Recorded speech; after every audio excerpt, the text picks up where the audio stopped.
10 News starts right now.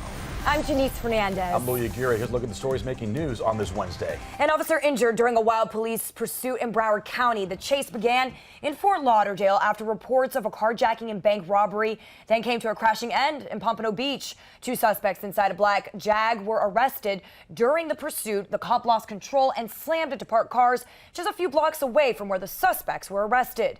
We're told the officer suffered non-life-threatening injuries and one other person was treated for minor injuries. A school bus erupting in flames in Pembroke Pines this afternoon. Huge clouds of smoke seen coming out of that bus along Pines Boulevard. We're told there were no children on board and no injuries were reported. As of 6 p.m. this evening, traffic was blocked going eastbound at Palm Avenue and Pines Boulevard.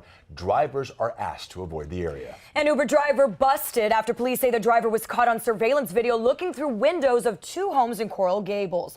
31-year-old Yoel Diaz Hernandez is seen walking towards a home on Ponce de Leon and peeping inside through a window. Now, police say he admitted to both incidents, which occurred in January and August. Hernandez faces charges of voyeurism and trespassing. Listen to Local 10's podcast, The Florida Files, wherever you are, whenever you want. Just say, Alexa, play the Florida Files podcast. Getting the latest episode of Florida Files.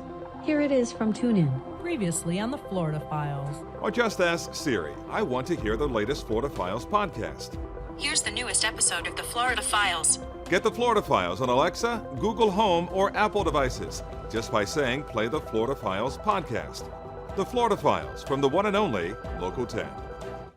A ship of volunteers arrived in Fort Lauderdale after a rescue trip to the Bahamas and brought back some new furry friends. Look at this. Volunteers rescuing 10 puppies and 2 kittens with the help from an organization, Compassion Kind. Volunteers also delivered more than 60,000 pounds of goods during their 3-week rescue trip. They're hoping to go back soon and rescue even more animals.